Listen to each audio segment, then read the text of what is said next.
monde! Aujourd'hui, dans nos petites capsules sur la majeure haute spécialisation en santé et bien-être que nous avons ici à l'École secondaire catholique de la Vérandrie, j'ai une invitée spéciale à vous présenter, Camille Ham, une graduée de notre école, puis qui va nous partager un petit peu son parcours dans le domaine du bien-être et de la santé. Alors, bonjour Camille. Bonjour.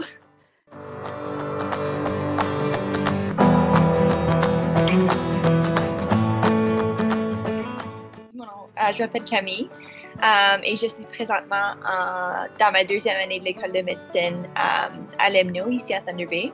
Alors, c'est l'école de médecine du nord de l'Ontario. Et j'ai gradué de la Vérandrie en 2014. Alors, après avoir gradué à la Vérandrie, j'ai fait mon baccalauréat en soins infirmiers ici à Thunder Bay, à l'Université de Lakehead, pendant 4 ans. Et ensuite, j'ai travaillé quelques mois à Thunder Bay sur un étage d'oncologie et de médecine. Et après ça, j'ai fait mes bagages et je me suis rendue à Ottawa pour travailler à l'hôpital Montfort sur un étage chirurgical. Alors, vraiment, j'ai passé une année en travaillant dans le domaine de la santé comme infirmière.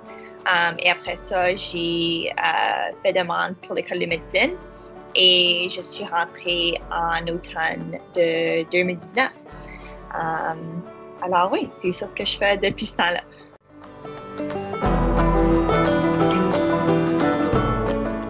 Parlons un petit peu de la marine. Qu'est-ce que ça t'a apporté ici, en quoi? Alors oui, pour moi, je m'intéressais vraiment dans les forces lorsque j'étais au secondaire. Alors, j'ai connu plus d'informations au sujet du programme coop pour la marine. C'est quelque chose qui m'intéressait beaucoup. Je voulais vraiment faire quelque chose de différent avec l'école et aussi avoir la chance de voyager à travers le Canada.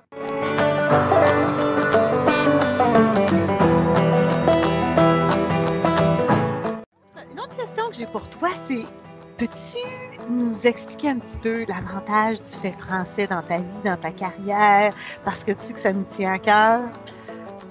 Oui, absolument. Alors, je me rappelle toujours de mes profs puis ma mère qui m'achetaient toujours de parler en français dans les corridors, dans la classe, à la maison. Puis, je peux vraiment pas mettre assez d'emphase, comme je sais que ça se répète souvent, là, mais je peux vraiment pas mettre assez d'emphase sur l'importance d'avoir ces compétences linguistiques en français, non seulement comme dans le domaine de la santé où je l'utilise beaucoup, surtout lorsque je travaille à Montfort, mais aussi juste pour n'importe quel emploi. C'est tellement un gros ajout sur un CV de juste dire, oui, je parle français, écrit, parler, et t'es confortable dans la langue aussi, parce que ça fait une grosse différence. Et en médecine aussi, je trouve toujours que je rencontre quelqu'un de francophone, n'importe où que je suis. Comme ici à Thunder Bay, il y a des francophones partout. À Montfort, il y en avait, c'était tout le monde. Alors, oui, si moi, je peux faire une différence dans la vie de quelqu'un en les soignant dans la langue qu'ils préfèrent, soit en français, pour moi, il n'y a vraiment rien de plus satisfaisant que ça.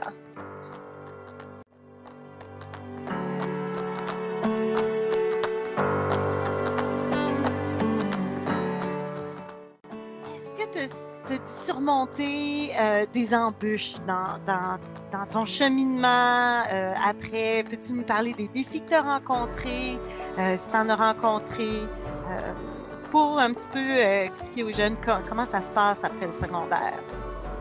Oui, alors je vais parler un petit peu de mon expérience à faire demande à l'école de médecine, puis après ça, je vais faire un petit peu de recul, mais personnellement, je suis chanceuse dans le fait que j'ai réussi à rentrer à l'école de médecine après avoir fait demande seulement une fois.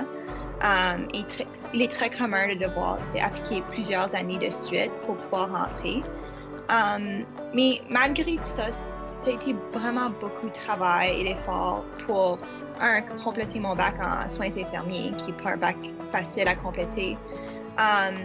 Et aussi travailler comme infirmière, qui a vraiment été une des choses les plus difficiles que j'ai jamais dû faire dans ma vie. Et ensuite, évidemment, commencer en médecine, c'est pas facile non plus. Euh, c'est vraiment pour moi, ça a vraiment été des programmes qui ont été extrêmement taxants, non seulement en fait de volume d'études et d'école, mais aussi émotionnellement.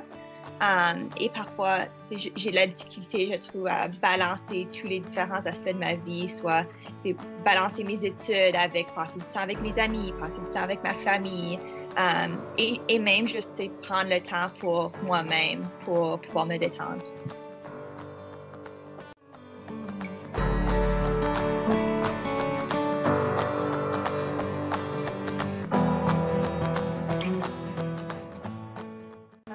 Je suis vraiment impressionnée de ton cheminement. Je trouve que tu as vraiment travaillé fort. C'était spécial.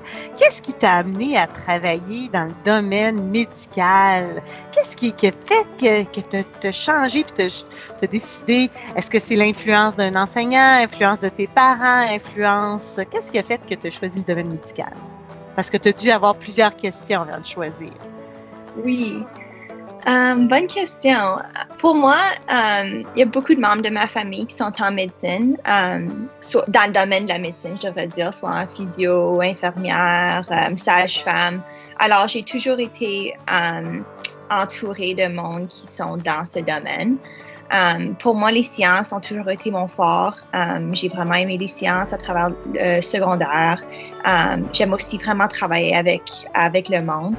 Alors, c'est juste vraiment un parcours qui me semblait évident et naturel. Alors, c'est pour cette raison-là que j'ai décidé de rentrer en soins de la santé. As-tu, dans les soins de la santé, ça me vient une question, as-tu eu à surmonter, là, comme la peur du sang, les émotions aussi? Je pense que tu en as parlé un petit peu des émotions, parce qu'il faut vraiment avoir le sang-froid, vraiment, puis rester calme et posé. Puis, est-ce que c'est quelque chose du domaine de la santé que tu étais prête à faire face?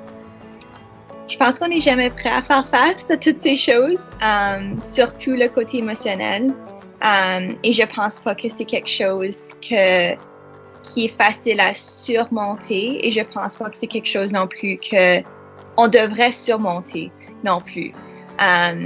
Sans avoir ces réactions, on peut pas vraiment avoir assez d'empathie et pouvoir vraiment avoir une connexion avec nos patients de façon émotionnelle. Alors, même si c'est important de savoir comment gérer ses émotions et comment être là pour nos patients, c'est quand même un aspect très important de la médecine. Point de vue sans tomber sans connaissance, c'est quelque chose dont je suis très familière, malheureusement. C'est quelque chose que j'essaie toujours à m'exposer, à m'habituer. Dans la salle d'op, c'est quelque chose dont j'ai encore beaucoup de misère avec. Mais j'espère, après l'année prochaine, après avoir plus d'expérience dans la salle d'op, que j'aurai moins de problèmes à rester debout.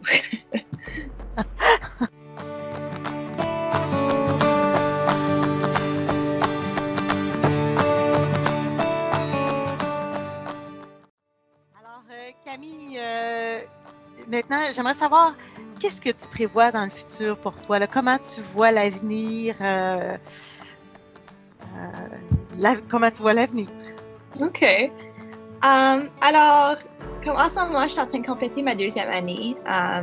J'aurai fini dans 3 semaines, en fait. Alors, j'ai pas mal hâte. Et ensuite, je rentre en 3e année à l'école de médecine. Mais pour cette 3e année-là, je m'en vais à Timmins pour 8 mois pour compléter un stage clinique dans leur communauté. Alors, j'ai vraiment hâte de pouvoir interagir avec une communauté un petit peu plus francophone que Thunder Bay, afin de continuer à pratiquer mon français de conversation, mais aussi de pratiquer mon français dans un contexte plus médical, pour que je puisse vraiment avoir les compétences pour pouvoir soigner mes patients francophones. Alors, ça, c'est mon futur très immédiat. Personnellement, moi, je me vois vraiment en dermatologie. C'est un programme qui est vraiment compétitif, mais j'espère qu'après ces 4 ans, que j'aurai assez d'expérience et que c'est quelque chose où je vais me retrouver. C'est vraiment le domaine qui me passionne le plus en ce moment.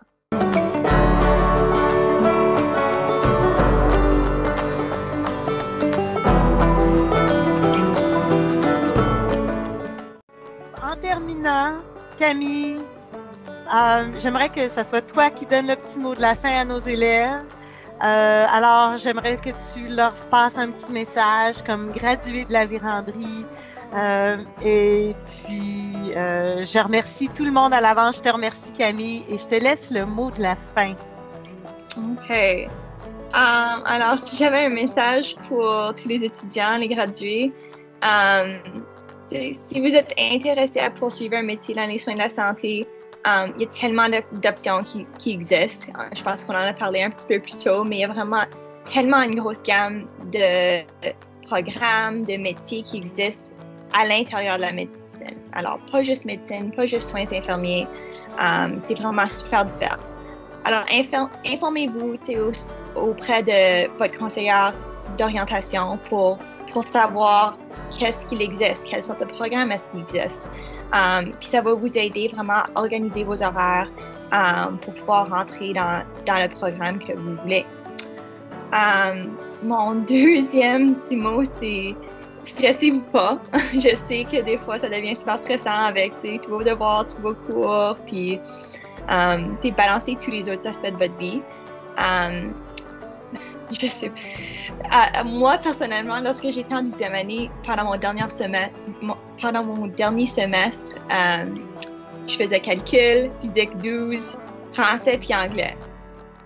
Puis, je vous dis pas d'aller lâcher vos cours de physique, mais pour moi, j'ai réalisé que les physiques faisaient pas vraiment partie de mes prérequis pour rentrer en soins infirmiers.